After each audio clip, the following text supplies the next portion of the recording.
music plays, just relax, rest in the presence, and hold space.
namaha.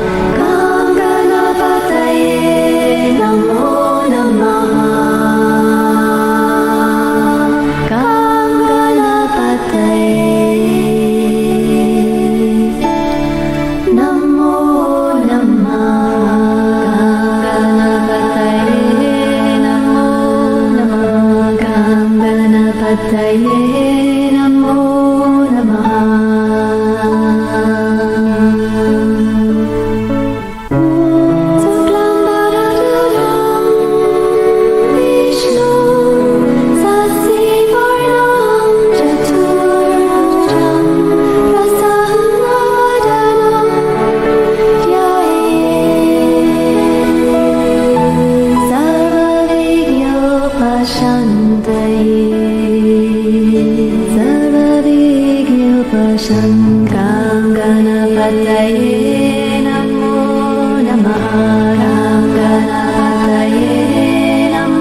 Jai Ganesha Gananatha Dayaniti Sakala Vignakara Dura Hamari.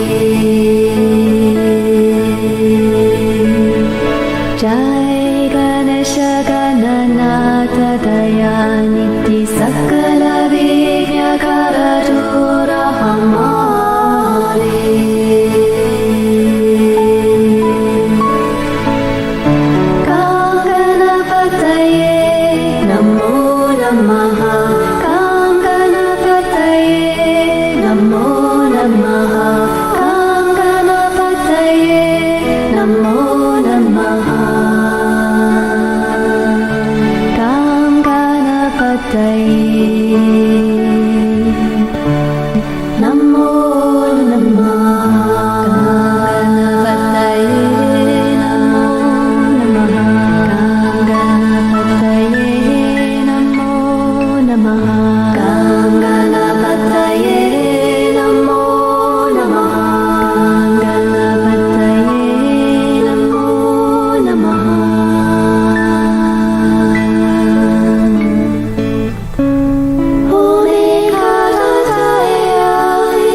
Namaste. Welcome. Welcome to our weekly online satsang. Satsang is a Sanskrit word that means community of truth. Whoever two or three or more people who are following the spiritual path of awakening and transformation come together, you have a satsang. So it sounds fancy, but it's really just a spiritual community of seekers coming together. This Flowering Heart satsang draws together people from many different countries and continents, from different belief systems, different spiritual backgrounds. What we have in common is the flowering of the heart, awakening to our true inner divinity. And it's so important now that the world that humanity as a collective awaken as quickly as possible so we can transition from the current chaos of competition, conflict, and war to a whole new world rooted in cooperation, harmony, and peace. That can only happen when we awaken from the illusion of separation, because everything is connected. And we're not separate beings, we're a collective being. We are all manifestations of the one divine being, the one source. So awakening is really to awaken from that illusion of being a separate being, of being a body with a brain and a mind, to the truth that we are spirit beings that never die, that have no end. We just continually transform and expand and move forward. But we actually, the end of the physical body is not the end of us at all. So it's a delightful thing to awaken from that delusion to the reality that we are divine spirit beings. And even deeper, that we are one divine being manifesting itself through all of us. So as we awaken and the layers, the veils dissolve one after another, we begin to come to the place where we look into each other's eyes and we see ourselves looking back at us through the others. And there's no more fear, there's just love. Actually, we're all in love with one another. And we're more than family, we are one being. That's what needs to happen, not a philosophical revolution, certainly a religious or a political revolution, but a revolution in consciousness where we don't just believe these truths, but we actually experience them and live in them. To that end, the divine is working nonstop to help humanity to shift at this time through various transmissions of awakened consciousness and grace. One of them is the Flowering Heart Blessing that we share throughout these webcasts. It's a direct transmission from the divine source that catalyzes awakening, dissolves blocks, and hastens the process of transformation and takes awakening and awakened beings deeper and deeper and deeper, because there's no end to this journey. It just goes on and on and on. This gift, the Flowering Heart Blessing, is something the divine showed to Suzanne and me about 6.5 years ago and said, tell people this is from me. It does not flow through any particular religious hierarchy or master or saint or avatar or organization. It comes directly from me. And so it truly is able to support you on your unique path without sort of drawing you into the tradition from which the transmission is coming. This one just comes from source. The divine also said, it's grace. It's my gift to whoever opens themselves to receive it. And it's free. Don't charge for it. Give it away. And tell people when they receive this blessing that they are initiated and activated to be able to share it with others. So you can begin to share the Flowering Heart Blessing right now. Just invite the divine to pour it through you to all of the other participants in the satsang and to the various situations that are brought up tonight in our time together.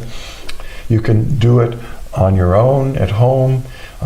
Either if someone's in the same room with you, you can gently lay your hands on their head and invite the divine to pour the Flowering Heart Blessing through you, and then just get out of the way, because it's nothing that we do. We simply are vessels or instruments of grace. The divine's doing it all.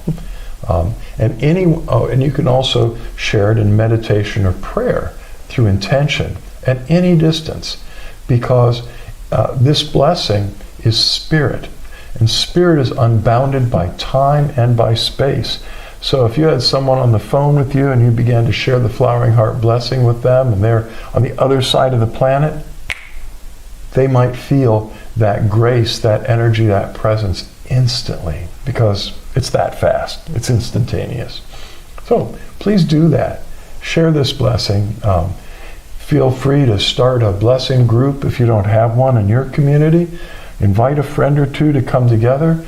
Pull up our website if you don't feel quite confident enough to present it yourself, and play the 36-minute video, which is an explanation of blessing, how it works, and a guided meditation of initiation. And by the time you're done, 36 minutes later, everybody in the room is ready to share the blessing with one another. It's a beautiful thing. And we're just giving that to you. We'd like to have you join us in doing that throughout the satsang tonight. We're flowing the blessing out to all of you continually throughout the webcast. And if you join with us, it becomes even more profound. And as it flows through you, you'll find that it's a much more powerful experience than simply receiving it, as wonderful as that is. So you can all do it now. If you come from another spiritual community or tradition that has their own form of spiritual blessing, if it's from the divine, if its purpose is to awaken and transform, please feel free to share it with us tonight. But everyone can be sharing the Flowering Heart blessing, and it's nice to do that together. What else? No announcements. I don't think so. Nope. It's cold here in Florida. I don't know what it's like where you are, but we've been having a cold snap. If you heard the actual temperatures, and you live like way up north, you'll think we're just softies. And I guess we are. We're used to warm weather here, so when it goes down in the 50s, we're freezing. Man, it's like that here now. But at this point, we like to open the satsang to any questions you might have.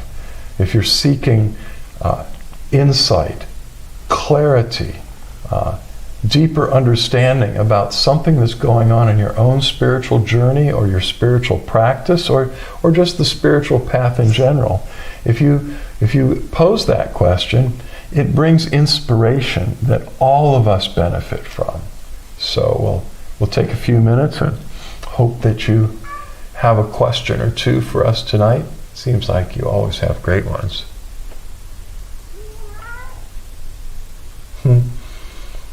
So More, hi, over on Vimeo, says, I just heard a so inspiring phrase, and no one will be left behind. What can it mean? Well, it's true, first of all, no one is going to be left behind. We have a musician that we enjoy, Michael Franti, and he sings, there's one of his songs, Nobody Cries Alone. We go through very, very intense experiences as part of the human journey. We're actually never alone. And nobody's going to be left behind. Everyone's going to be brought home. Everyone is being drawn into oneness with one another, with all that is, with the divine. There's a gravitational pull that's pulling us into the center. It doesn't take any effort on our part. The effort that we're wasting our energy on is to stay distracted and not yield. But once we let go of all the distractions that keep us up on the surface in the periphery, divine gravity begins to draw us in, just like the sun at the center of the solar system. And that blossoming into oneness is a given. Everyone's going there as time unfolds. And no one left behind is also like a term in the military, in the special forces, the Navy SEALs and others. They say, no one will be left behind. And these people in battle will actually lay down their lives to go back and get the lifeless remains of one of their brothers or sisters that's fallen in combat. We're never going to leave you behind. Okay, that's amazing as it is, but I think it's metaphorical of something deeper.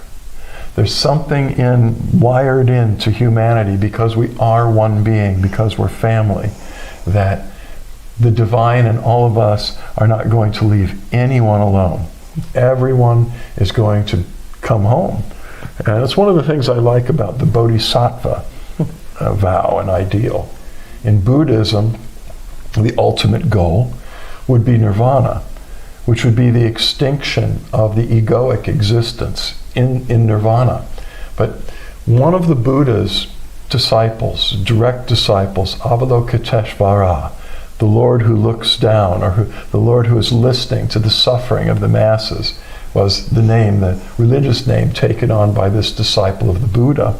Avalokiteshvara became fully enlightened, but out of compassion took a vow to never leave and go into nirvana permanently, as long as anyone would be left behind here suffering.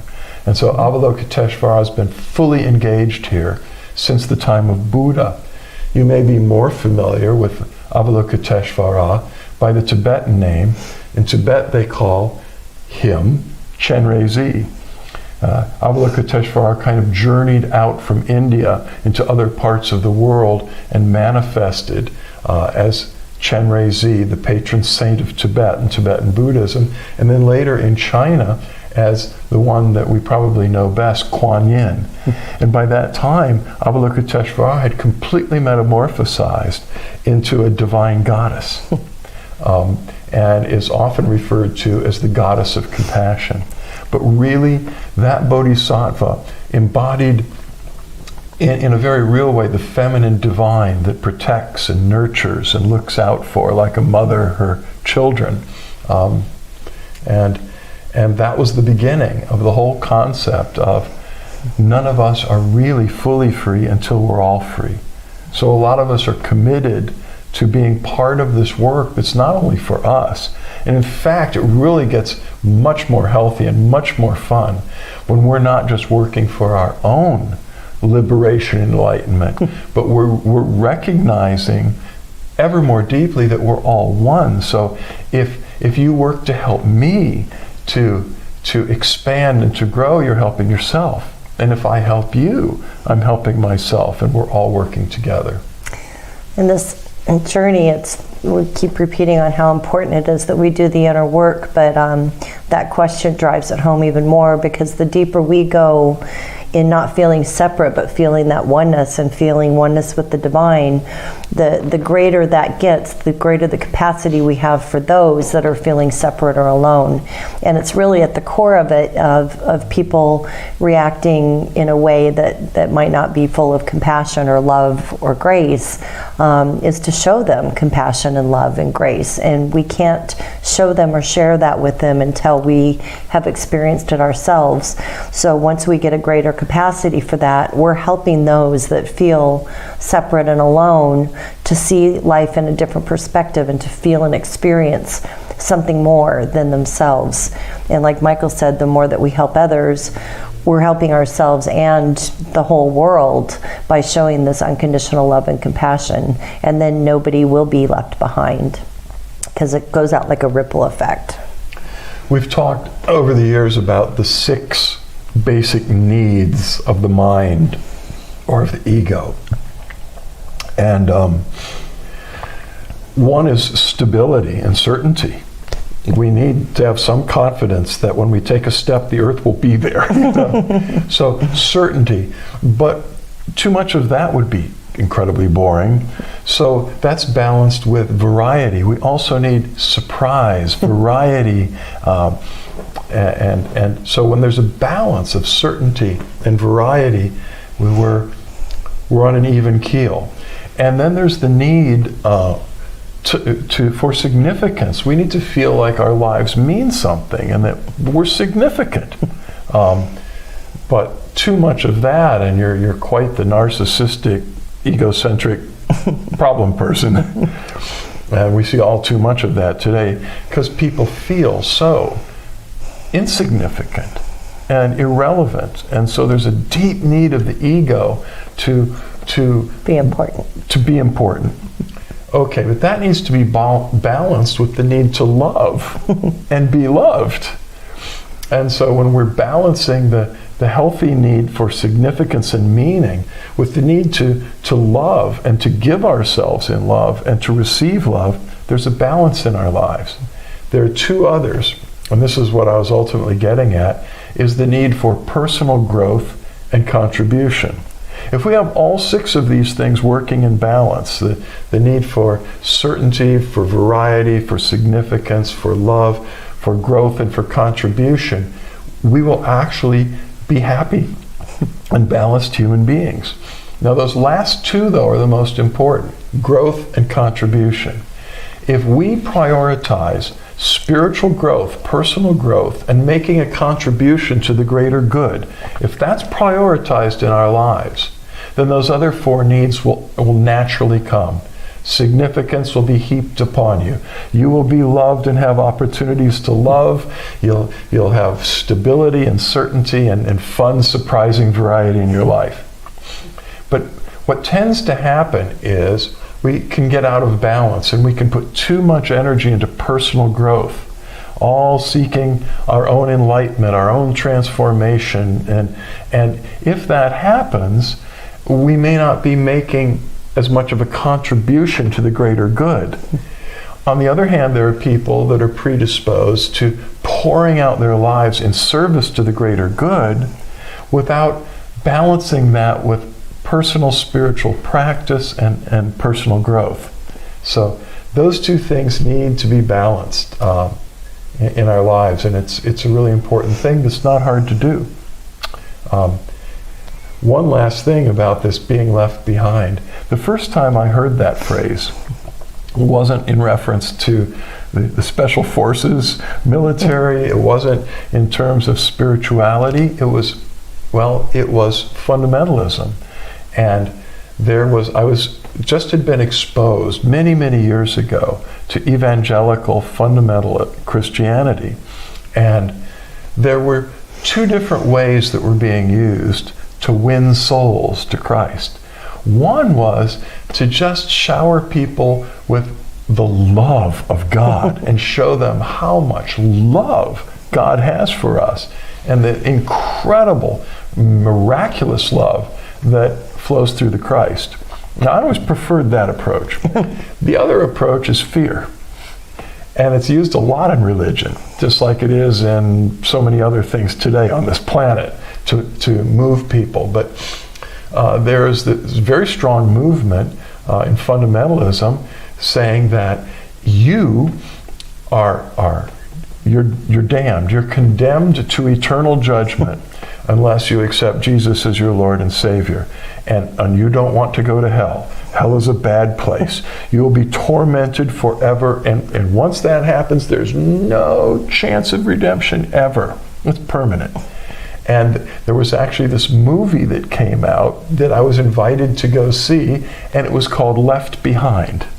Literally, that was the title of the movie, Left Behind. And the idea was, many evangelicals believe that there's a thing called the rapture. And there's a thing called the Great Tribulation, which it looks like we may be kind of in the throes of now. But the earth will go through this really difficult time of tribulation and shaking and problems before the total manifestation of God here in the New Age begins. And before that time of tribulation, this particular group of Christians, which is a lot of them, believe that those who have accepted Christ will be raptured, which means caught up in the air to meet Christ and kept safe away from the tribulation and then returned with Christ when the tribulation's over.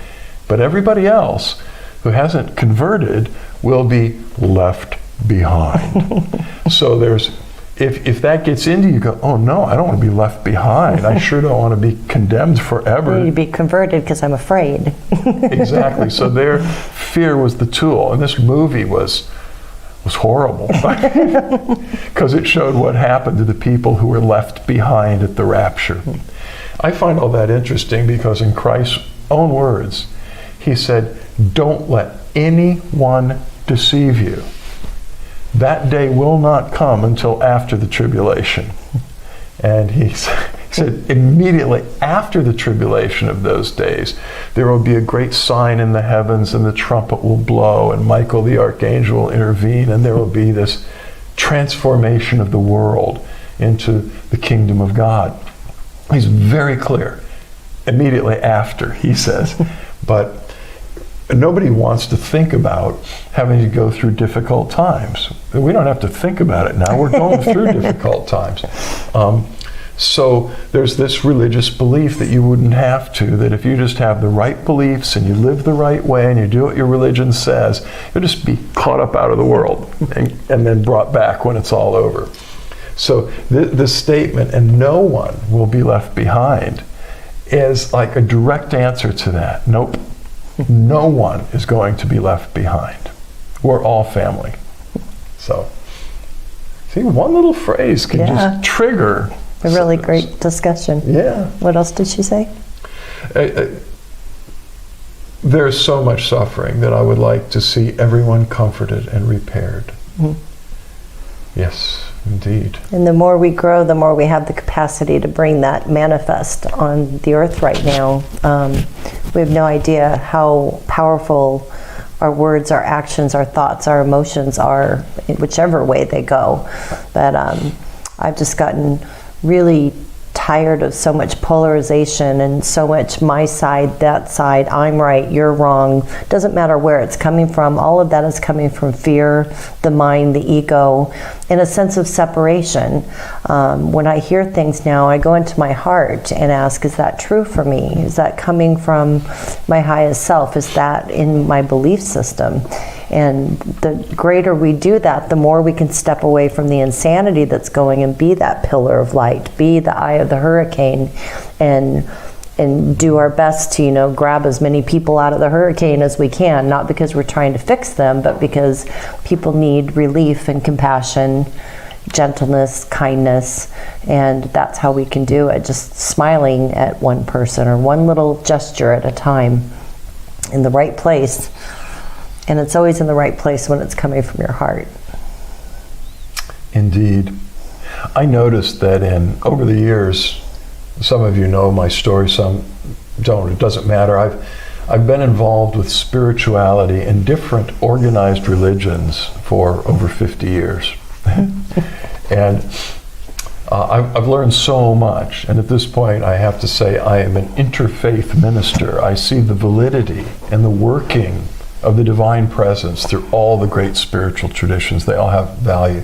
But speaking of the actual human groups I've been a part of, most of the time there have been a certain promise, if not explicit, implicit, that if you follow this path, you're going to be okay. And if you don't keep following this path, you're not going to be so okay, because our path is the right path.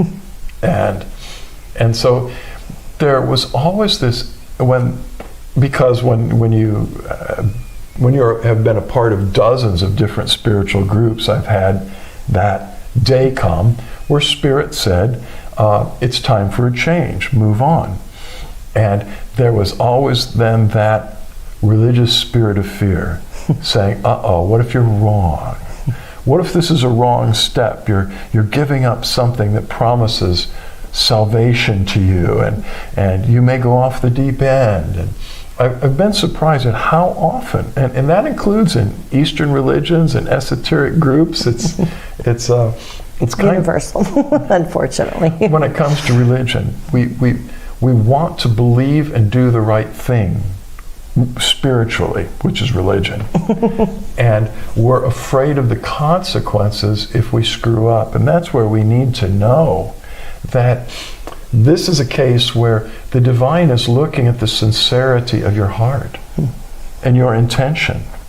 And religion even says the road to hell is paved with good intentions.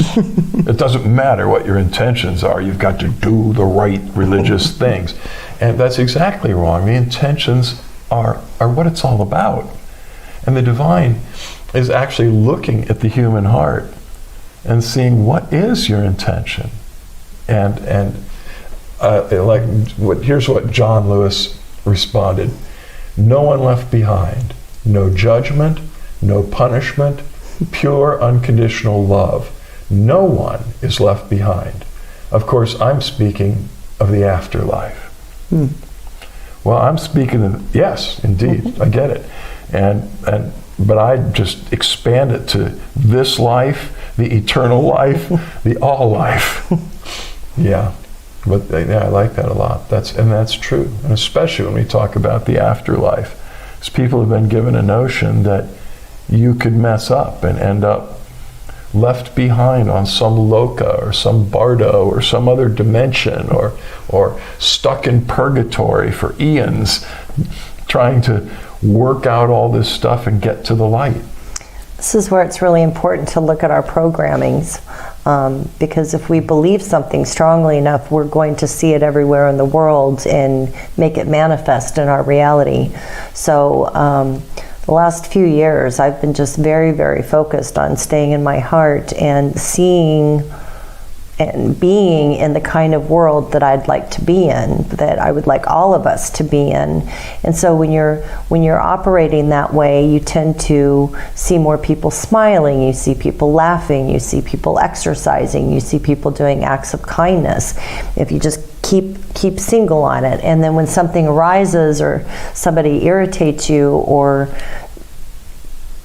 hits one of your charges or programs, that's for me an opportunity to sit back and go into my heart and where have I been that way before? Where have I done that to someone else? When was maybe I said something unkind? And so that springs forth compassion, because we've all done things that we don't like. And the more that we can love that unconditionally in ourselves, we're able to love it in the other, and they actually have the opportunity in the room, the space to shift in their feelings and thoughts. And I've had some people, just a few, tell me over the years, I have nothing to forgive myself for. And I find that amazing, because I've readily been aware of my own faults and mistakes along the way, and sometimes it's been a challenge to forgive myself because I have this high standard of perfection. But I've noticed the people that say, I have no regrets, there's nothing, no one that I have to forget, and I have nothing to forgive myself for. Those people are I've noticed, tend to be very unforgiving toward others. They don't need so, but self-forgiveness is really, really important. We hear a lot from spiritual teachers how important self-love is, that before we can love another, we need to love ourselves, and you can only love one another to the degree that you love yourself. One of the rocks in the way for so many people is they can't love themselves because they haven't forgiven themselves. And yet, I think a lot of those people whose hearts are so tender, that they can't forgive themselves for certain unkind acts that they committed over the years. They're the most sensitive and beautiful souls. And so, forgive yourself. You would forgive someone else. Those tender souls find it easy. I can forgive you. I can forgive you for hurting my feelings, but I can't forgive me for hurting your feelings. So notice that if that's happening. If you're one of those folks who can extend unconditional love toward another, can be very forgiving of the wrongs that others commit, but not yourself. It's got to start there. That's where the real healing happens. Anything else? Nope.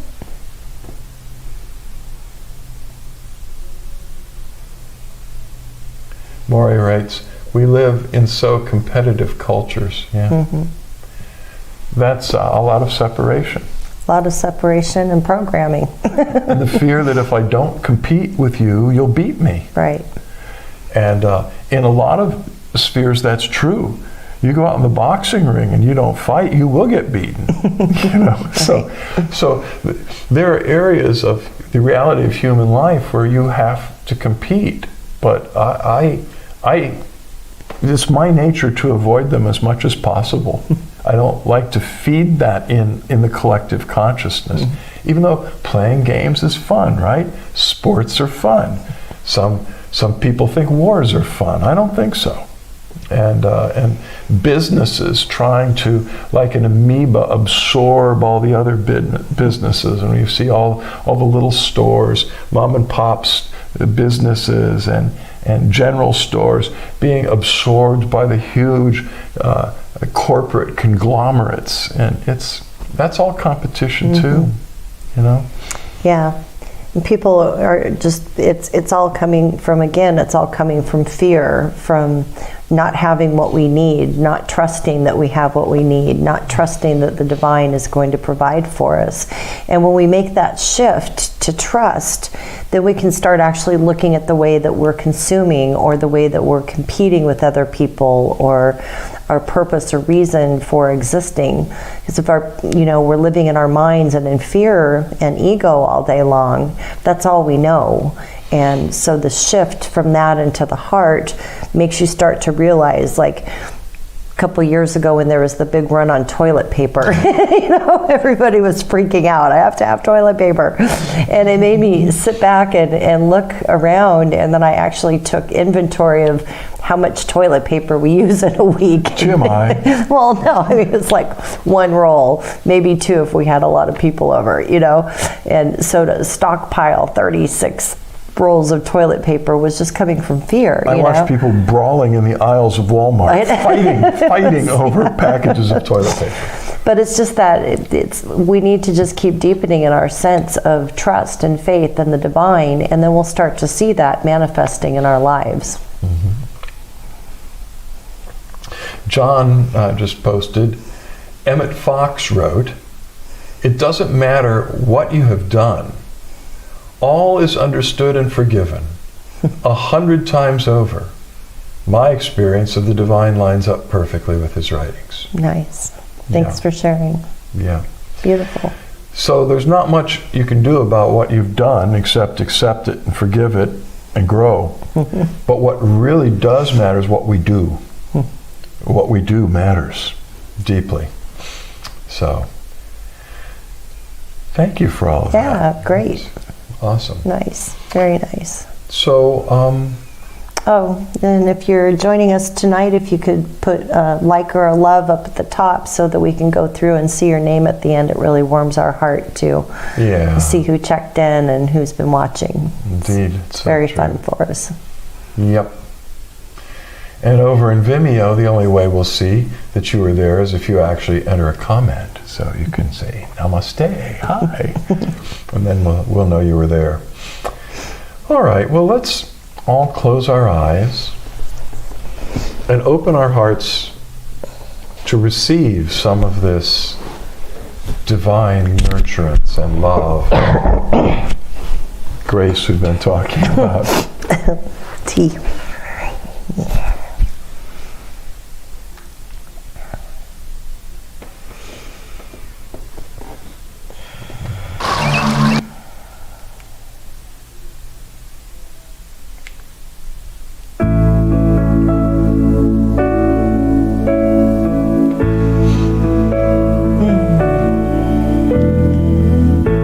Just open yourself at the center of your being to the presence. The divine source is your sacred self. It is your true, deepest essence.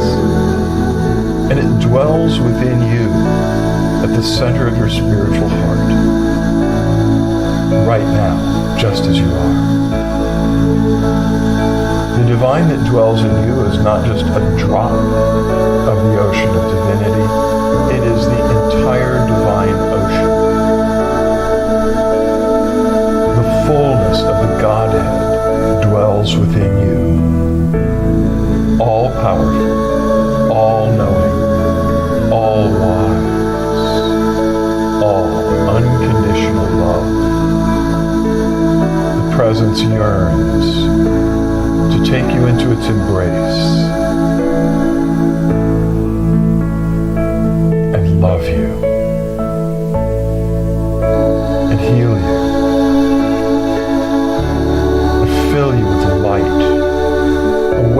into your true essence.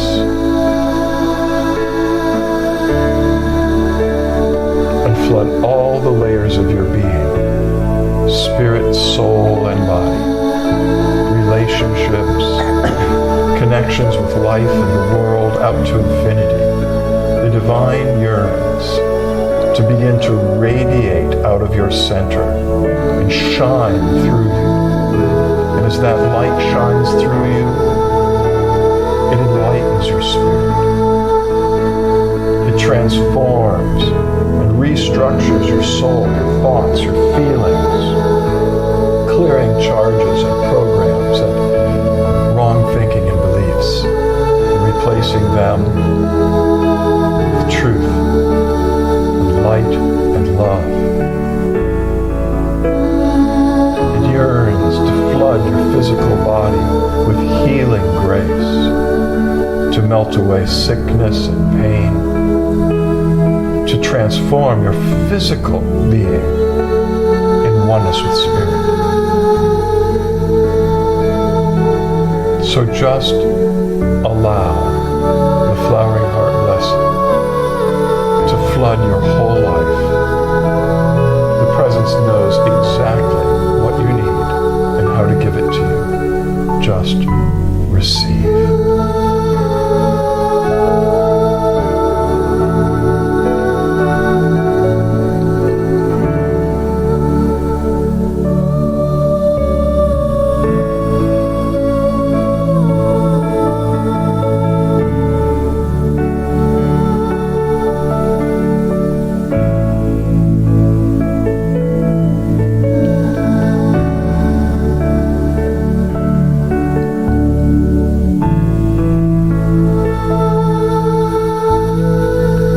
Keep returning your awareness to the presence.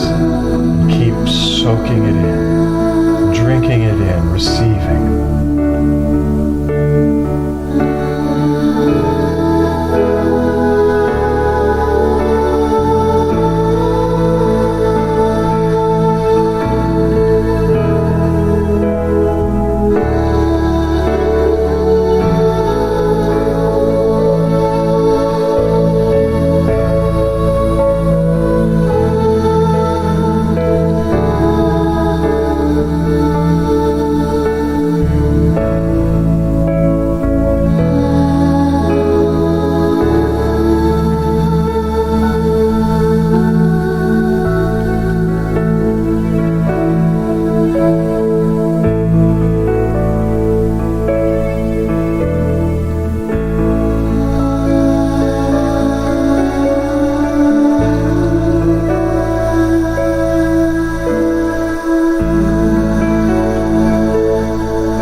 for just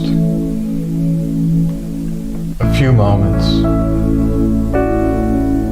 visualize us all sitting together in a circle, a blessing circle, and lift up your hands with your palms open, facing forward,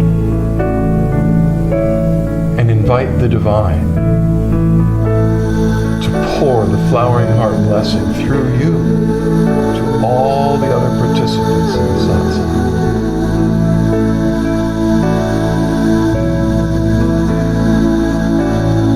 You may feel how the presence and the energy, the light, reaches the next level of intensity when we're not just drinking it in for ourselves, but we're making a contribution to the greater good.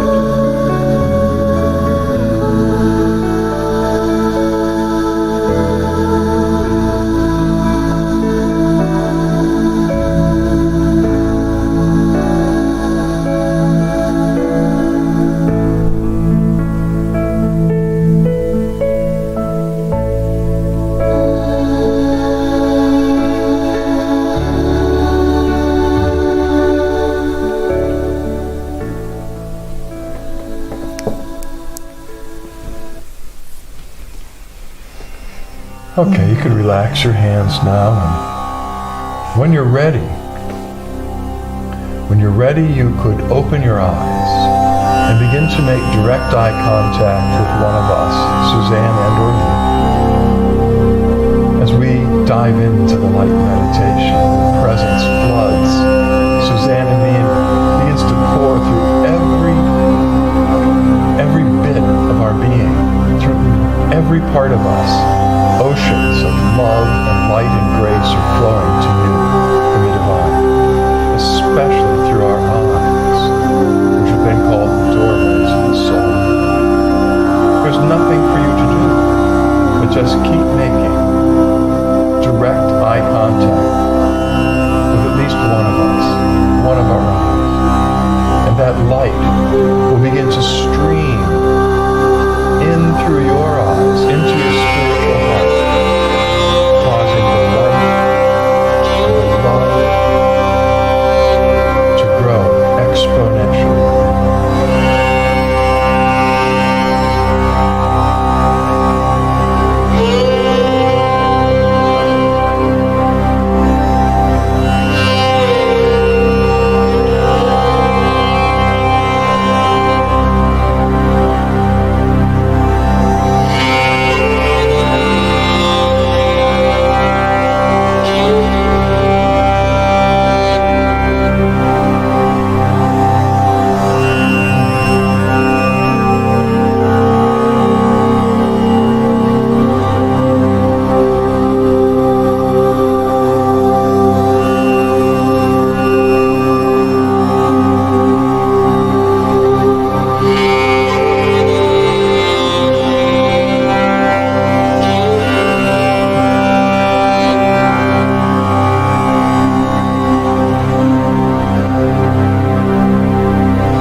meditating as long as it feels nice to you.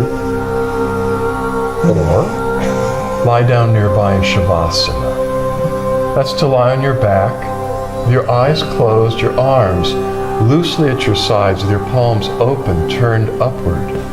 Just allow yourself to dissolve in gratitude in the presence. We love you very much. Much love, light, and blessings until we connect again. Until we cross paths again, the divine in us beholds the divine within you, and we bow to you.